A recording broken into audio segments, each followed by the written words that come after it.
of making people talk. I'm Mick, the Doctor of Digital, and this episode is about word of mouth at scale, not as a tactic, but as a discipline built over decades of real campaigns, real builds, and real market attention. At one point, Saul breaks down why most marketing fails before it ever reaches the customer, because it's built for approval, not conversation, and how the best ideas spread long before anyone calls them strategy. And with that, I'd like to welcome Saul to the program. How you doing today? I'm really good, Mick, and thank you very much for having me on the show. This is exciting. Well, I think so too. So I'm really curious about digging in and finding out more about what your background is. Or so I'm seeing all the things that you've done. So before we talk about agencies, campaigns, or the book itself, I want to go back to the beginning. You were early in building a career around word of mouth marketing before it became a category, before it became a buzzword. What did you notice early on about why people actually talk about things? Well, so it's an interesting story, and I wouldn't say I did it before as a category. Word of mouth is around, you know, the two oldest professions are prostitution and word of mouth marketing. They've been around since the dawn of time. But I got my start in word of mouth marketing because when I was about 18 or 19, I started a comic book publishing company. I really, my dream was to become a film director.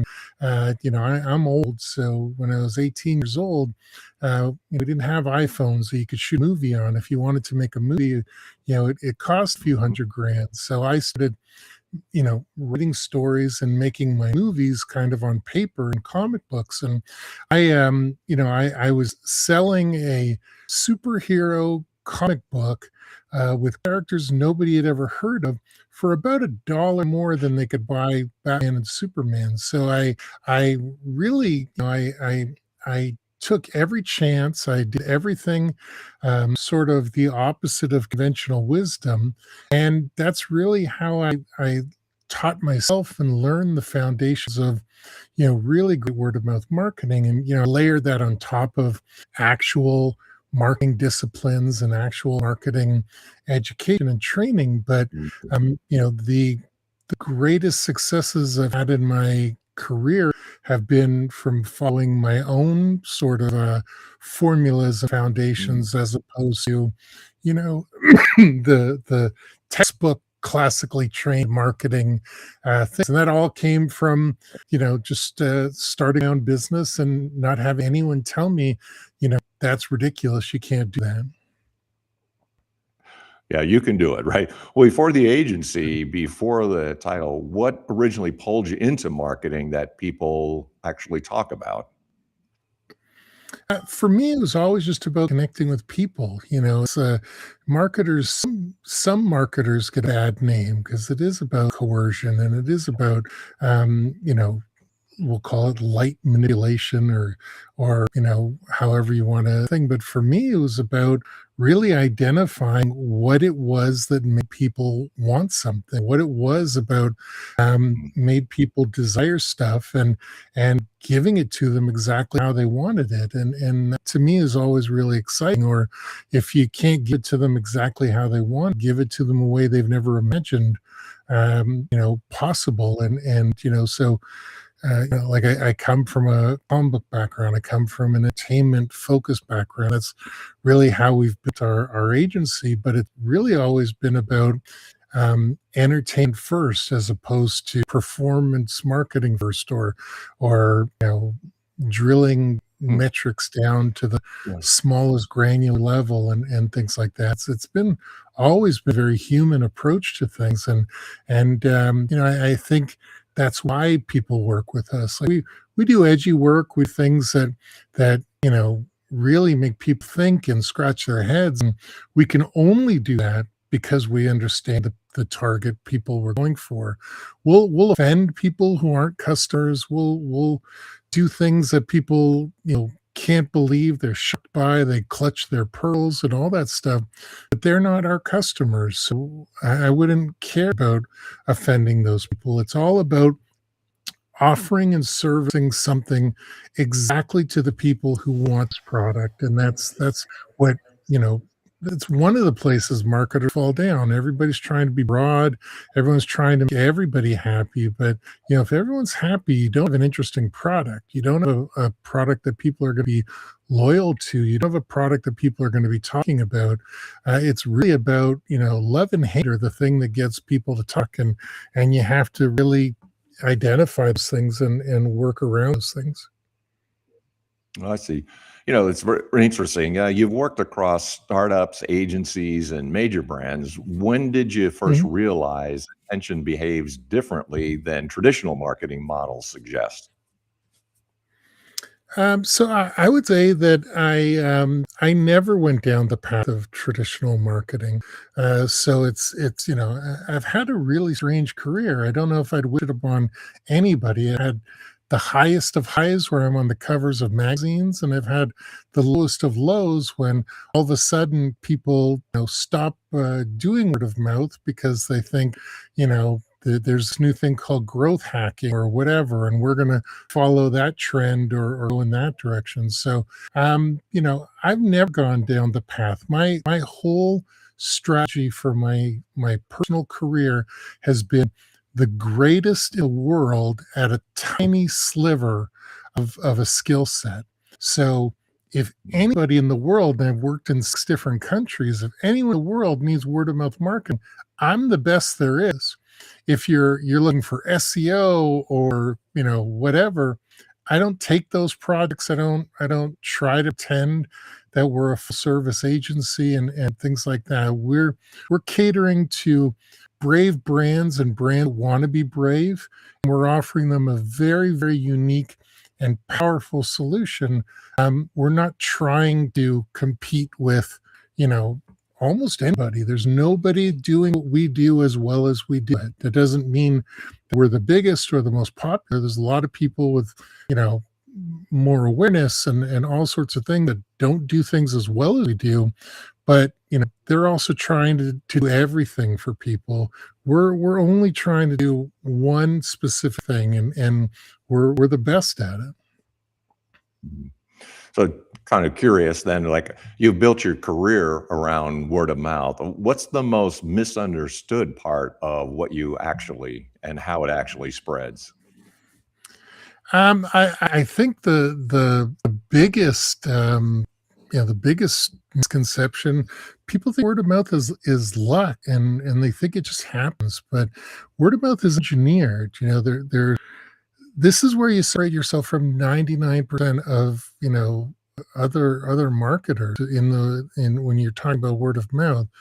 Most brands treat word of mouth like it's a bonus or a happy accident, but every great word of mouth campaign has three things: something worth talking about, a trigger to start the conversation, and a way for it to spread easily. People don't share good, share interesting. They share weird, they share funny, or they share, holy shit, did you see that? And can't say shit on here. I'm sorry. I'll only say it one more time. Shit. But talk about how when you think about it, referral programs work when they feel like insider access, not bribery. And I always talk about status is a really wonderful thing. When you think of airline miles programs, I've been very fortunate in my career. I've traveled 1 million miles in the air. I've got more air miles than I'll ever use in my lifetime. So the air miles are actually not like important to me anymore. But what is important is getting on the plane first and getting overhead compartment. And these are things that I go for, and these are the things that I get excited about. So word of mouth are all these true things. They're all, it's not just getting someone to, you know, talk about a great experience. It's 100 different things. And people think that it's just, it's luck. You do something really great or you have a great product and people are going to talk about it. But like, I've 20 great products that I can see in my house right now that I never talk about. Because like I use my microwave every day. It does everything it's supposed to do, and it's never let me down. I've never, ever, ever once talked to a single soul in my life about my microwave. Same thing with kettle, same thing with all these things. Because those brands have never engineered something for me to really have that conversation or start, turn to someone and say, you'll never believe what just happened. And that's the core of word of mouth. And people think, you know, they're just going to talk about it. And that's not what happens. Yeah, I can't imagine anybody really talking about something like this ordinary, everyday kind of thing. So where do you think most companies break it? Is it their message, their product, or behavior? Um, where they break down when it comes to word of mouth.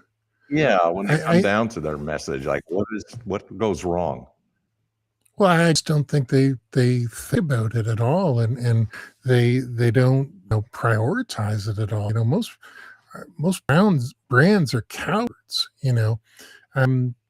Companies says they want bold ideas, show them something bold, they panic and say, maybe we dial it back a bit. But it's the bold Mm, that gets talked about. It's the bold that gets yeah, shared. When a lot of brands, when they say, they want something bold, what they really want is something that feels bold internally but looks safe externally. And that disconnect kills great works. Playing it safe feels smart short term, but it guarantees long term irrelevance. Brands don't die from bad ideas; they die from boring ones. And mm, the other thing that I think is so important is brands think they can live and die on performance marketing, but that's not the case. You know, and there's some nuance to this. But if you're not anti data, you're anti over reliance, and data tells you what's going on in the rear view mirror. It's not a steering wheel. Data tells you what's worked before. It cannot predict cultural movement or breakthroughs. okay, If you only follow data, you will get incremental improvements, but never exponential ones. No data would have told you to do a crazy stunt, but that's what people yeah, remember. That's what people talk about. I've worked with companies where 62% of all new business came from our activities over a 12-month period. And that's something that nobody I think can promise when it comes to an SEO campaign, a word AdWord campaign, and things like that. And when you're engaging and involving customers, they become loyal, they become invested. And when they're invested, you're actually allowed to make a mistake or two once in a while because they see you as a person and not as a faceless company. It's like whatever telco you use, I'm sure at one time or another you've said, man, I hate these people. You've never ever said, I hate Mick from AT&T. I wish Mick would die of yeah, cancer or something like that. You say AT&T is sure. awful or whatever brand you want to put in there. So when you put a human face on things and you do things with your customers and you create experiences for them, it creates so many other benefits than just the tell your friend. Mm. When you look back at campaigns that work, is there a pattern or what pattern shows up every time? The pattern that shows up every time is simply we're doing something that people never thought a brand would do for them. Like Mm, we literally had people say, it's like this is the coolest thing I've ever seen. I don't really understand why you're doing this. When, I was working with a company called FreshBooks, and for our 7th anniversary, we threw a 7-year-old birthday party with bouncy castles and balloon animals and things. This was for adults. This was for accountants. And people loved it. There was ice cream trucks and all these things, and people were like, "Well, we don't understand why you're doing this." But over the next 6-month period, every one of those accountants referred our services higher than a competitor because they had that experience. There was these things, and we can't always track how many conversations happen, but because of these things. But we owned social media for a couple of days, and all yeah, these things, and we sent people home with pictures with the clowns with our logo on it for them to put on their desk. So every time, they look at a picture, they have that trigger, and they tell people come to their desk and say, what are you doing with clowns and mimes and things like that? What are you doing at Bouncy Castle and stuff like that? So it's it's not always about selling, but it is about selling. Everything ties back to revenue. Everything is tying back to that goal, but it's just not beating people over the head and saying you've got 11 minutes to take advantage of this 30% off offer, or anything like that. It's about like creating a real brand affinity that is exponentially more valuable than a buy one get one free, or anything like that. Yeah, I want to dig into the book here a little bit too. And so your book focuses on the creative process. So what problem were you trying to solve when you formalized it? So, like I mentioned earlier, in saying that I started by really developing my own way of coming up with ideas. The book was my way of sharing that, because creativity. I like to feel like I'm blessed with a certain high level of creativity, but I also am smart enough to know that creativity isn't magic, it's a system. Most people treat creativity like it's a divine gift, and I sometimes do, but I also realize that the reason it comes easy to me is because I trained myself how to do that. And uh, I built a repeatable system, and I found a repeatable system, and one is the system of called Wombat, and it's the one I found, and it's something CIA uses. And Wombat is called what might be all the, and it's a way of reframing any question, so you don't limit yourself to small ideas. Instead of saying how we launch this product, you say what might be all the ways we can get attention for our launch? What might be all the ways we can get people to fall in love with our company? And it really sort of, widens the playing field when you're brainstorming. And the other foundation that I built myself is the laugh, think, cry. So laugh, think, cry is once you have the idea, you vet the idea through laugh, think, cry. And is the idea going to make someone laugh? Is it going to make someone think? And is it going to create a real emotion? And it doesn't hit two of those three things. It's not, the idea isn't fully cooked yet. And you have to, bake it a little more. I do believe the best ideas come from inspiration, but they also come from volume and structure. Bad marketers wait for ideas.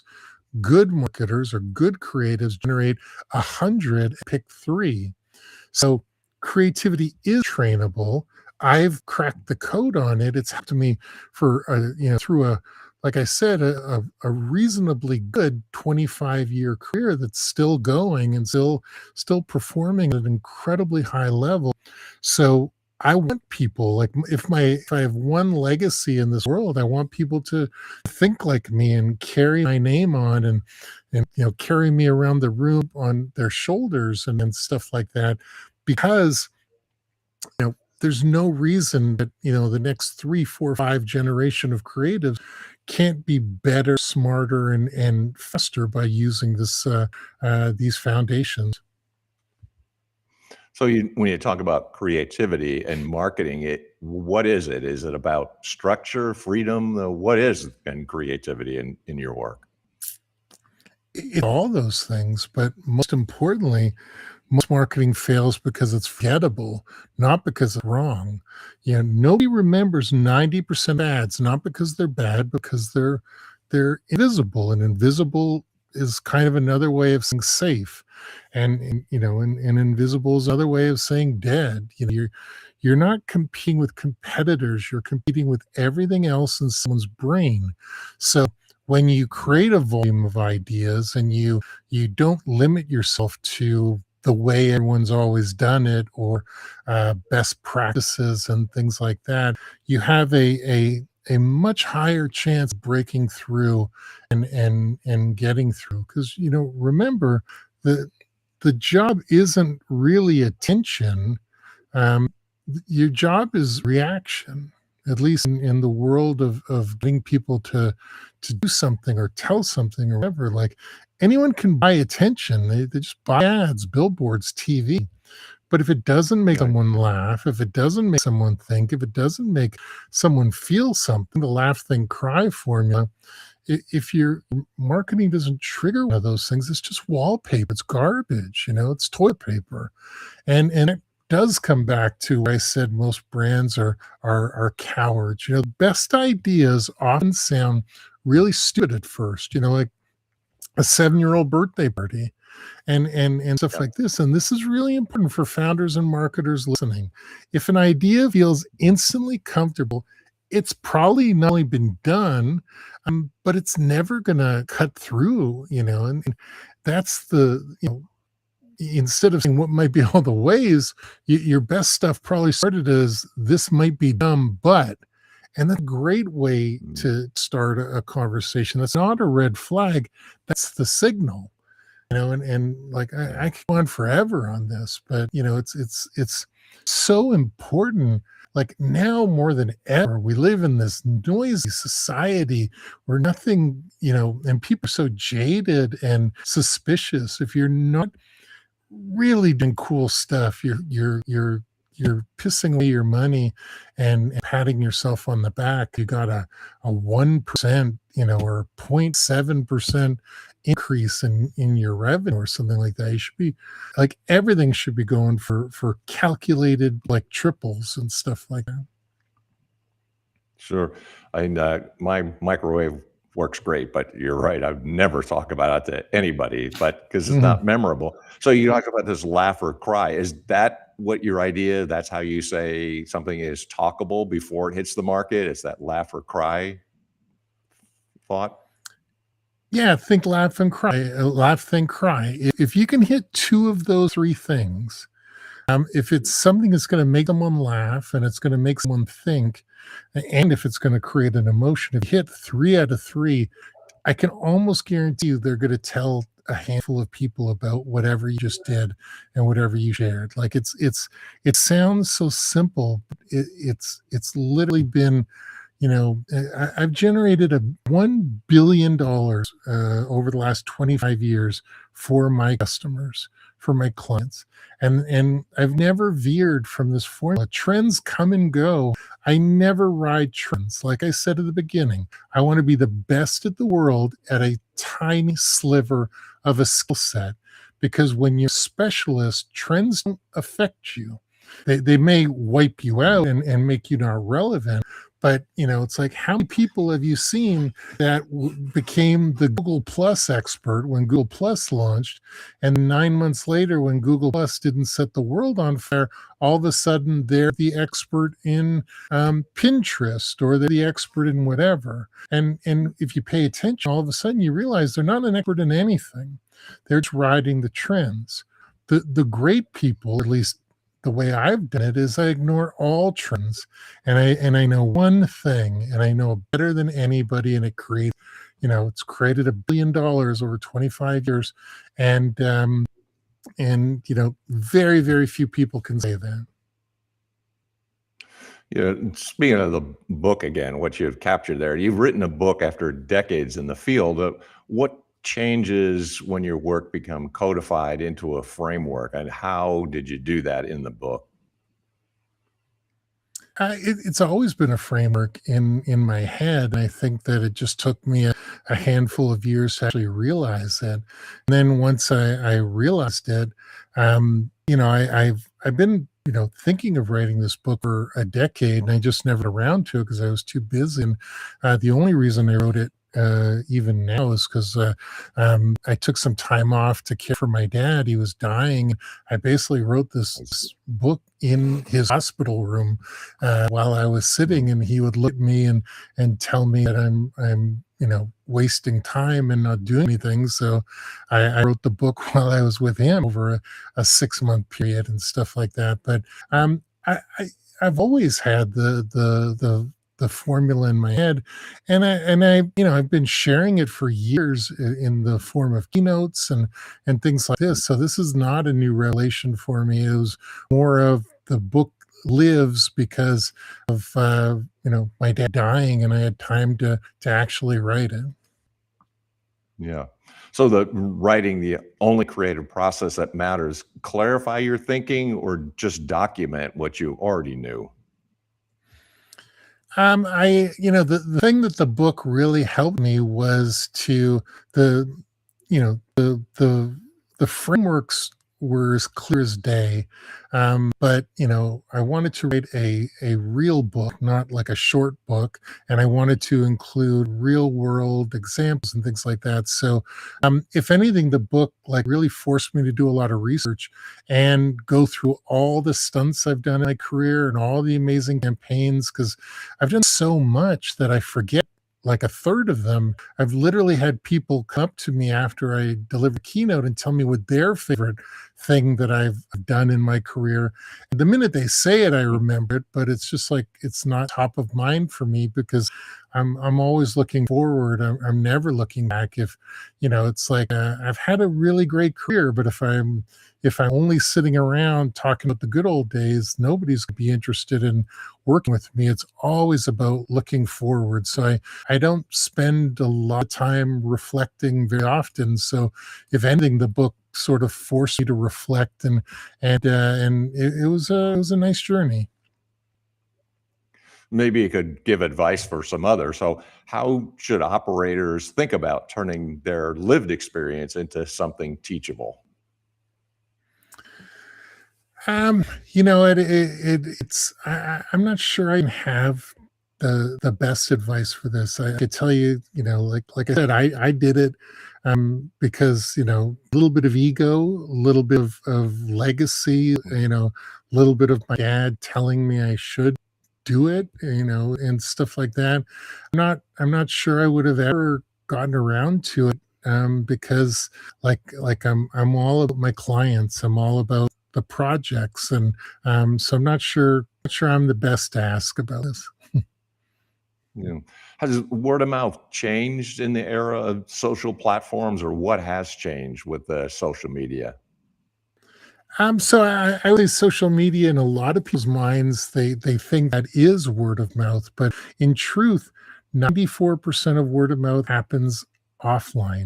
It's happening in line at a grocery store. It's happening at kids' soccer games. Mm, It's one person turning to another and saying, "I just had the best meal of my life at this restaurant. You should probably go." And it didn't touch on this, but the reason word of mouth is so powerful is if I recommend a restaurant to you, Nick, there's about a 50% chance that you may check it out because like you don't know me. But the little bit of trust there maybe at this point.